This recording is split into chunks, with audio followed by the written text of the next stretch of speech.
Hello, everyone. Welcome to this episode of About Time with me, Chris Nichols. As you know, this is a series where I get to talk to people I've either known for a long time, whose work has influenced and inspired me, or much more recent people who've come into my world who are doing such interesting things that we just have to have a conversation, and I want the world to know about their work. And today's guest is Professor Laura Peters, who's in that second category. I've only just met Laura, because she has this fascinating job. And we'll say more about that in a moment. Laura, welcome. I'm just so glad you're here. Welcome. Thanks, Chris. Thank you very much. I'm delighted to be here, actually. Brilliant. And a fascinating job. Laura, you're brand new. I mean, like 2 weeks or a month into a new role. Go on, tell us what it is, because it's so good. Yeah, no, I'm really, really excited. I'm the vice principal at Westdean College, and this is an absolutely superb role. I'm very, very excited. Yeah. And I have to say, when I saw on LinkedIn actually that you just arrived in the role, or just about to, and I reached out immediately because I'm completely biased. I love Westdean. I've been on campus many, many times. I've been a student there. I was almost an art student doing my foundation there. And I just thought, I have to talk to Laura. Um, so maybe for people who don't know about Westdean at all, is it possible for you to just give a little bit of what's it about? And also, what drew you to it? Yeah, I mean, this Westdean is a once in a lifetime opportunity from my perspective, anyway, because it's such a unique institution. It's an institution. It was founded originally by Edward James, and he created the Westdean Foundation, so that includes what was the family estate with 6,500 acres. But he also created Westdean College. Now, Edward James was passionate about arts and crafts, and creativity more broadly. He was very much in the mix with the Surrealists at the time, and he was absolutely determined that the heritage crafts would be preserved and continued, and these wouldn't be lost in the face of real tumultuous times when he was living. So Westdean has this sort of dual-edged mission. One, it is a preserver of heritage crafts, and it makes sure that this craftsmanship and this knowledge and these techniques are not lost. But it also has a real mission to innovate and to push boundaries and to take things forward. So I like to say it's sort of both backwards and forwards looking at the same time. There are very few institutions that do what Westdean does in the country, in the world. So it's just such a privilege to be able to work there. Yeah, wonderful. A great description. And it is a wonderful place. And it's also just stunningly beautiful to be there too. It's great advantage of it. Yeah. Yeah, Um, it's located in the South Downs, West Sussex. So yes, stunningly beautiful. It has beautiful gardens. As I said, it's a significantly large estate. It's got quite a collection of things as well. But it also has new premises in Bloomsbury as mm, well. So it's now got a foot in London as well as in West Sussex. yeah, yeah.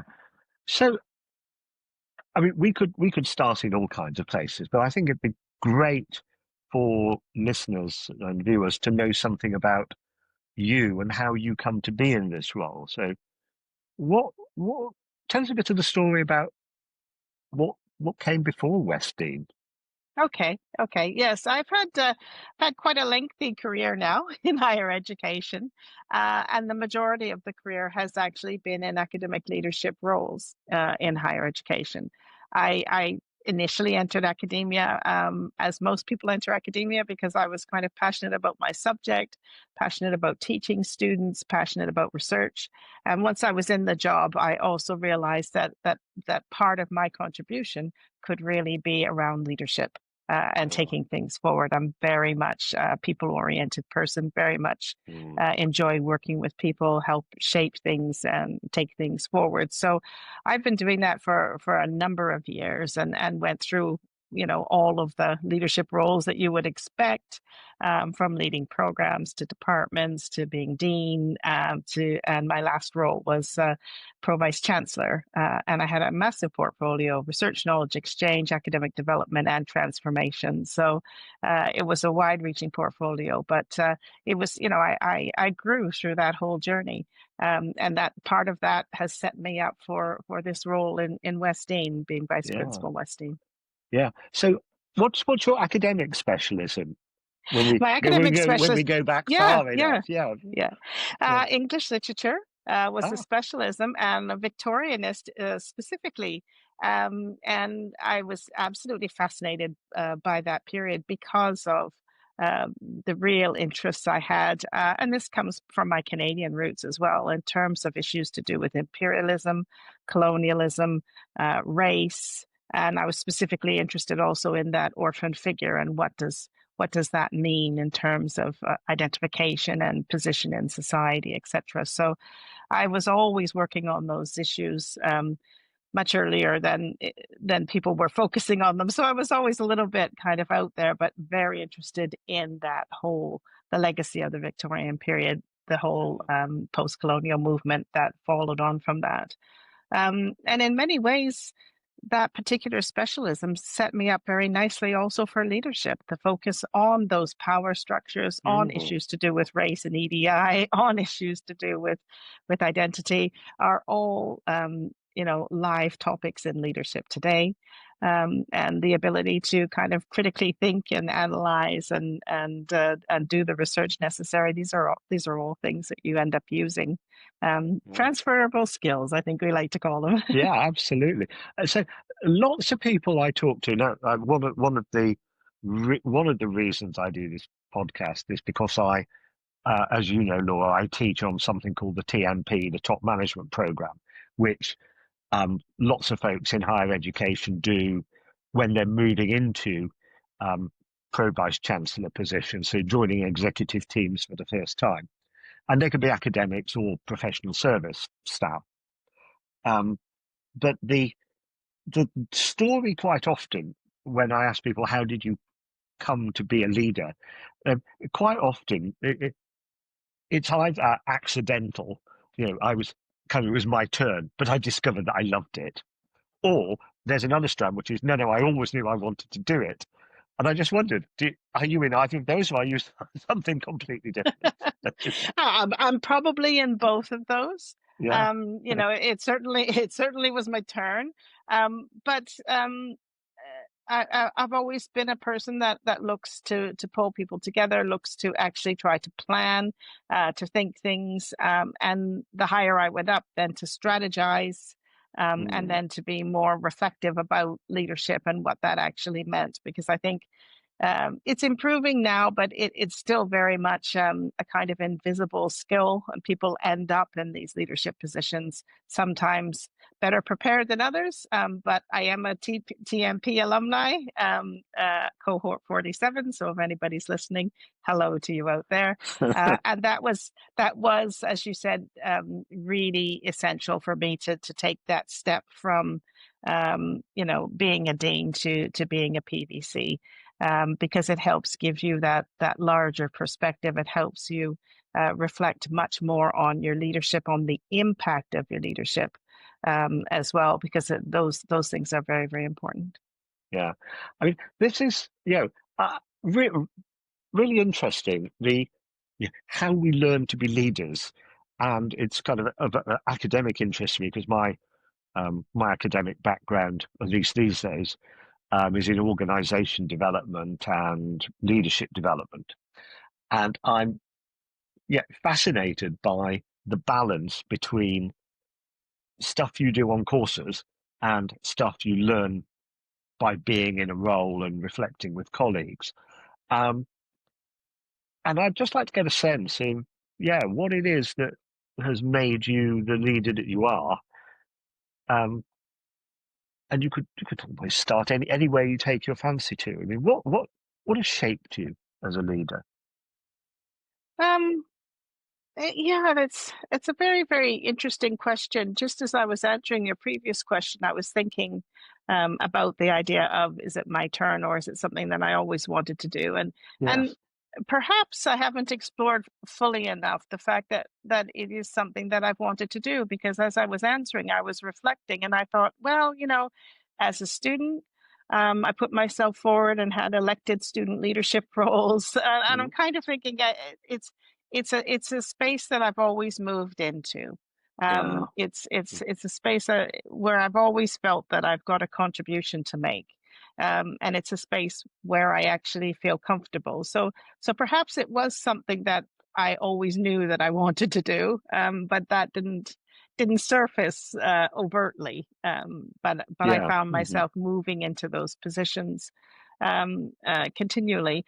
It's Yeah, some of it is about skills that you have already, because a lot of leadership is working with people and Yeah. engaging with people, and I like people. I find people very interesting. There's no two people that are alike, so Yeah. it's always fascinating to meet people, to hear their stories, to understand what motivates them, and to see if there's any way that I can provide the conditions that mean that they're going to succeed and excel and be satisfied. So there are those kinds of skills that I think I've been building all my life. But what was really important for a process like TMP was actually to reflect on leadership, but that it's not only one thing. It becomes very situational. You need to bring different things to different contexts. Yeah. You need to be, particularly when you're going to deliver strategy, you need to be, quite strategic about your own leadership, and what you Mm. choose to do and when and how you choose to do it. And a lot of that is contextual. A lot of that is Yeah. about what you need to deliver, but also who you're working with and what's motivating them, and how can you bring those things all together so that you can be able to deliver what you've been asked to. Mm. Yeah. So if you think about your own growth as a leader, I mean, was TMP like a pivotal thing, or was it more like just space to reflect, or was it something else?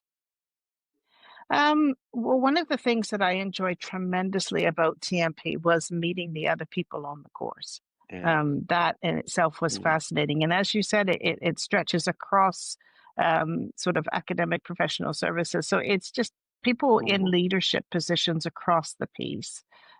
What is the underlying theme is it's leadership within higher education. Obviously, it's an advanced HE program, but you therefore get all these different perspectives, and that helps you start to understand the matrix that is an organization.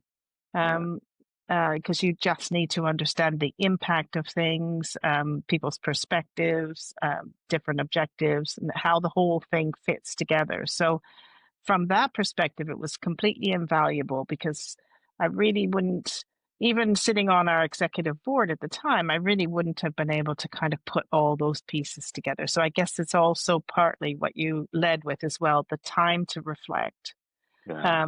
and to think about it and to see how these things piece together. So I Yeah. think it was both. It was the way it was able to introduce me to the complexity of an organization, but also the time then to reflect on it and to understand, how this impacts me and how I could be more effective. Yeah. Yeah. And uh, and earlier on, you said you your interest in people is really, really important to you as a leader, and I get that totally. And it made me think, because I wonder if there's a kind of explicit connection you make between your study of literature and the arts and the people stuff that shapes how you turn up on an exec. I mean, is it that clear a line of connection? I think probably yes. I hadn't Yeah. actually thought of it in that way, but yes, I think that's the constant, the thread that motivates me. That's what I find the most Yeah. important are the Yeah. people that I'm working with. Yeah. On execs, it's not unusual, or at least in my experience, not unusual to you know um, work solely with data, and with various spreadsheets and with financial drivers. These things are all absolutely essential for an exec to have on top, and you need to make those evidence-based decisions. But where I come in is, how are we going to implement these decisions? How are we going to communicate these decisions out to people? Which decisions are likely to land in a better way, and therefore have more people that are going to pull together around them? So it's translating the data, the finances, the evidence, the decisions that need to be made into people, conversations with people, and taking it forward. Yeah. Mm. I mean, yeah. I mean, I'm always fascinated by how our kind of deep history and everything that's made us shapes how we turn up as leaders. And in myself, I can't get away from my initial academic background was social sciences, very much sociology, history, politics. Um, I did other things later on. Um, but I still find myself, when I'm working in groups, looking at political patterns and small p, and how power flows in groups. Um, Yeah. and also my source, when I look at my bookshelf behind me, yes, I've got plenty of psychotherapy and psychology and businessy things, but I've also got lots of literature. Whereas I'm just, fascinated by how power works in subtle and not so subtle ways. And literature's a great teacher of I agree. that. Yeah. Yeah, and which makes it a shame that often the arts are actually the regarded as the soft subjects that um, get cut. And Yeah. yeah, Yeah. I mean, we are in a very critical phase right now in higher education in the UK with regards to the arts and humanities subjects, which is also why Westdean had such a strong appeal to me, because it is actually founded on creativity, on making, and that through that whole process, understanding the world in which we live better. And actually, because it has a huge focus on sustainability as well, yeah, contributing to some of the potential solutions to take things forward. I yeah, think there's an absolutely essential role for creativity, for the arts, in sorting out the world we're in, and in offering ways forward. And I agree with you. It's um, the higher education sector, this is going to be no surprise to anybody who's listening, is really financially squeezed right now, and these are the subjects that are being squeezed out, and I think that it's really, really quite tragic. And it's also quite interesting if you start to look at the private providers that are increasing in the sector. A lot of them are really making a go at the creative subjects, the performing arts. So they are finding ways of making it work, and they are finding people who want to do these subjects. So yeah, yeah, it's going to be very interesting if they continue to grow and thrive. We may have a sector whereby, if you want to study arts or creativity, you go to a private provider. yeah. Mm. So, I mean, we could talk about the academic stuff and your background. And it's fascinating. We could talk about that for ages. But I want to move a little bit to the specifics of deciding to move, because you had a great job. You were, was it Goldsmiths? Now I was at Roehampton, Roehampton. Yes, Roehampton, yes. Roehampton. Yeah, you had this Yeah, brilliant job at yeah, yeah. Roehampton. So what? I mean, what prized you away? I mean, tell me a bit more about the decision to go. Yeah, it's it's really, really interesting. Throughout my career, as I would see people I'd work with, whatever, make decisions and leave or retire or change jobs or whatever, the common thing that people said to me was, well, it's time. When it's time. And I kept thinking to myself, well, how will I know when it's time? And what will that feel like? And will anybody say something to me? And yes, I had a fantastic job. I was 24 and a half years at Roehampton. Oh wow, okay, Absolutely loved the institution, and really did progress and develop my whole career through the institution, without a doubt. So So yes, but suddenly I realized, I needed a new challenge. I had become one of the longest standing members of the institution. I had a very wide and deep network within the institution. I understood all the institutional history and how it worked, and therefore I could do things and possible shortcuts because of that Mm, body of knowledge and experience and reputation within the institution.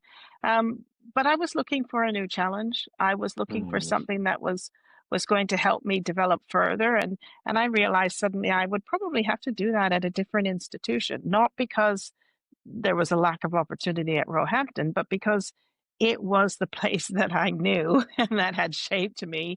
And, so in a funny kind of way, I was in a comfort zone.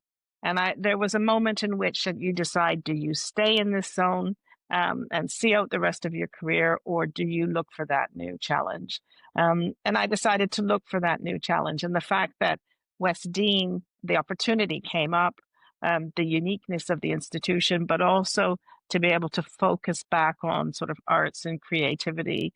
And there's a great project there. I mean, there's a fair bit of work to be done, but to help shape the future of that was just so appealing. So that was, yeah. yeah. So you've already said something about the uniqueness, and it is just rich and fascinating. But you said some things that I know about the art side of things. I know about the brilliant work on the conservation and restoration of historical fabrics, and it's like unique, amazing courses, or almost unique courses, isn't it? Um, but I didn't know you also talked about the sustainability objectives and the future stuff. And I know almost nothing about that. I imagine lots of people listening won't know much about that. Was that part of what drew you initially when you first saw it? Yes, it very much is, because part of my previous portfolio as pro vice chancellor had sustainability in it. And it's always been something that has been really, really close to my heart for a very, very long time. I mean, we have significant issues as a community, as a nation, as a world that we need to face, and we need to be able to do things differently, that in a way that's not so challenging for our environment, and for our natural resources. And so the focus of sustainability at West Dean was absolutely a draw. It's a unique place. It has a massive estate. The sustainable initiatives that they're introducing and that they're using gets a lot of attention, and they are regularly contacted by bodies to ask how they're doing various things around managing their estate, etc. So it's really, I really like to be part of that. But that's also part of what they're doing within their creative and making practices as well. There are focuses there on sustainability. Mm, yeah, that's brilliant. So, how do you, when you move from somewhere you've been for a long time, and I hadn't realized it was 20 something years, um, to this new role, which is a new role, I mean, how do you prepare yourself to arrive well?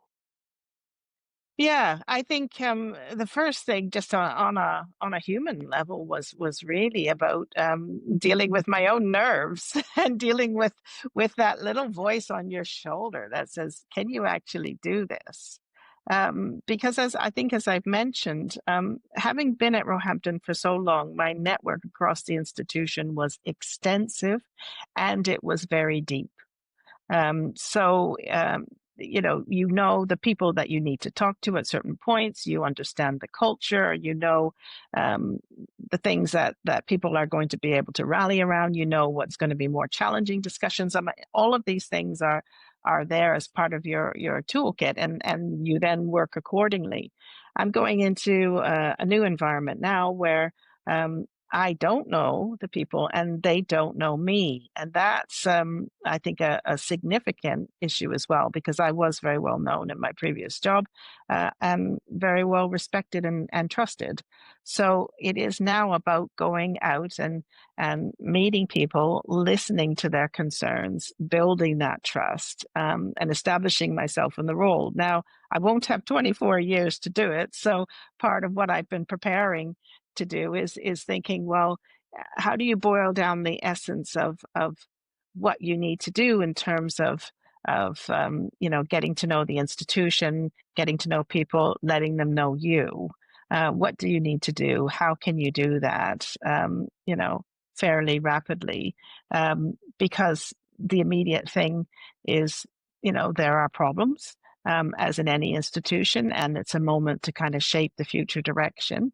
Um, and those are things that I was doing in my portfolio and leading transformation, but again, leading it from a different kind of context, from a different kind of experience. So, how do you pull those things together quite quickly without rushing in and saying, I've got the answers and we're going to do it this way and I know how this works?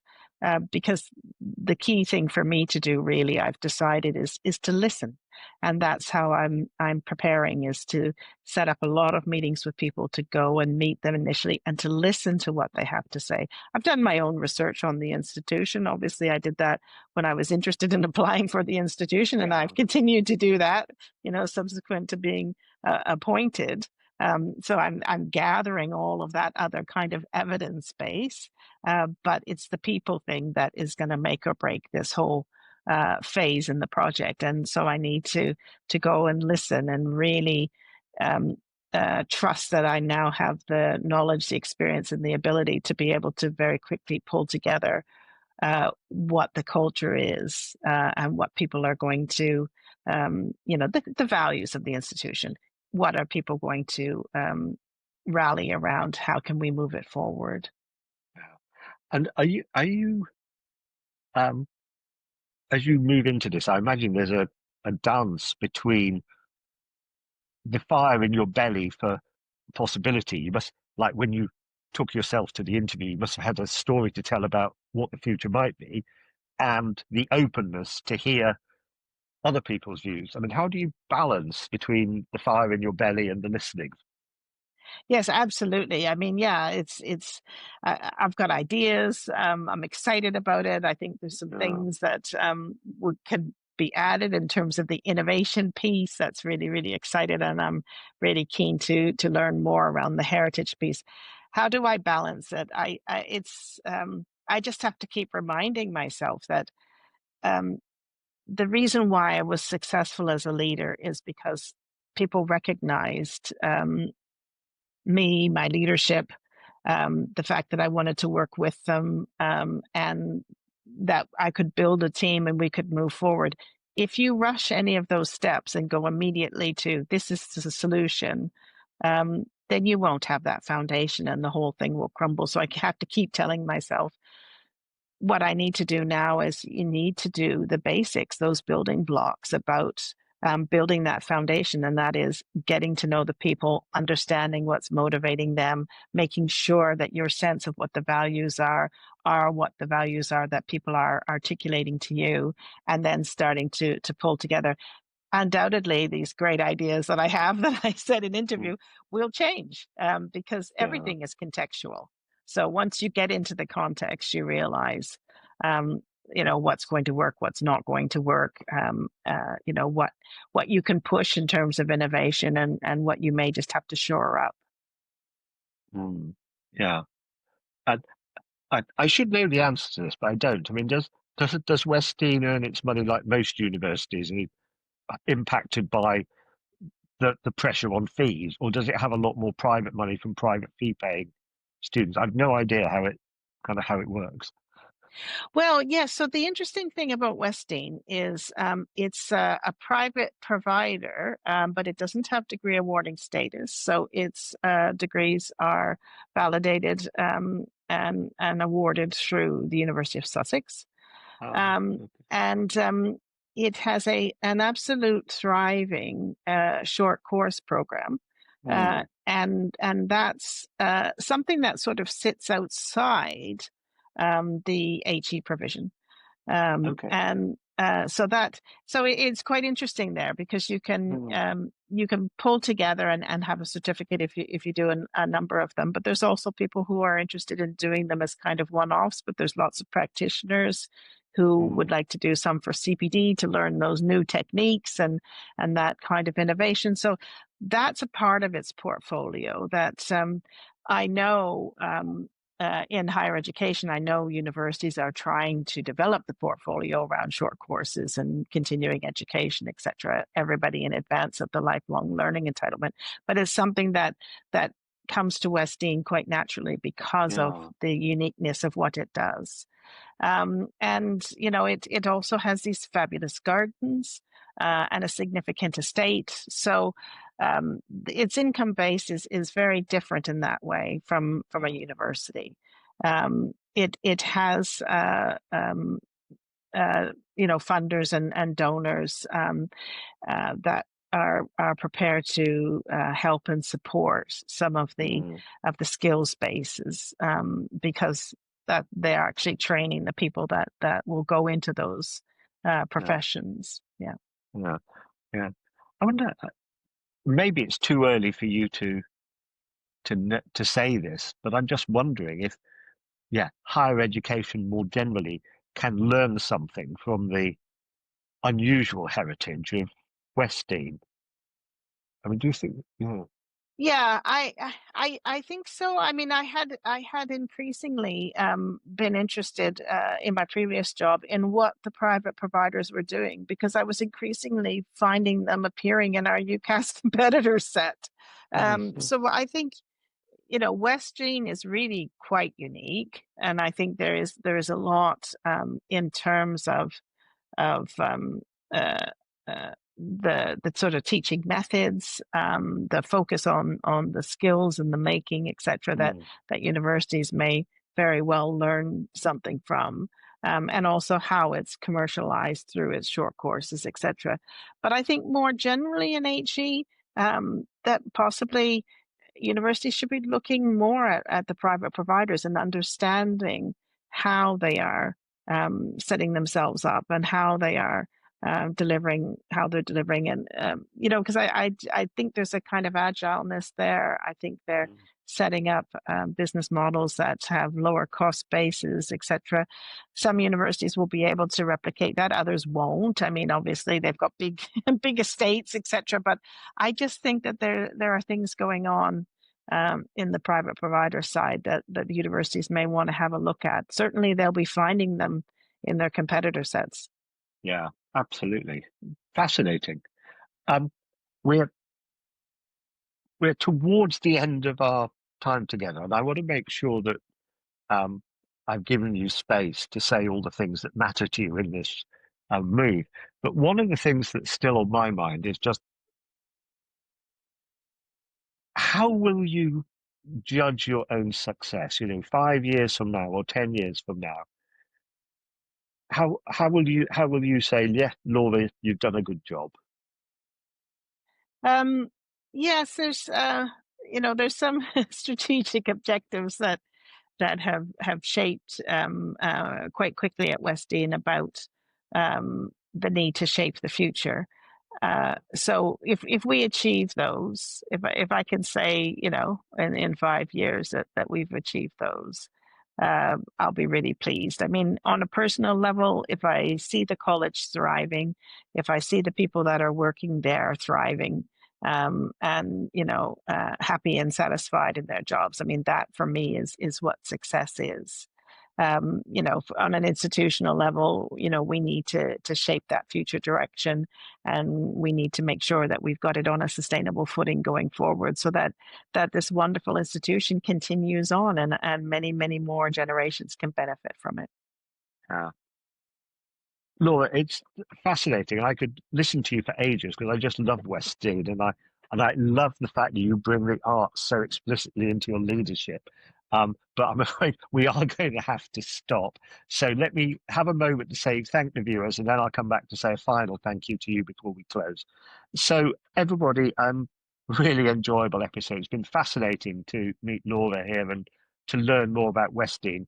And despite being such a fan of Westdean, there were a load of things I didn't know. There's also a lot of connections between this episode and other episodes, which I will try to make some links to in the show notes. Meanwhile, Laura, thank you so much for coming today. And the very best of luck to you in the new role over the months and years to come. Laura, thank you. Thank you. Thank you so much for reaching out and inviting me. This is my first ever podcast. I've been absolutely thrilled to be on your series, and look forward to hearing more episodes in the future as well. It's a pleasure. Thank you. Bye bye, all. Okay, bye.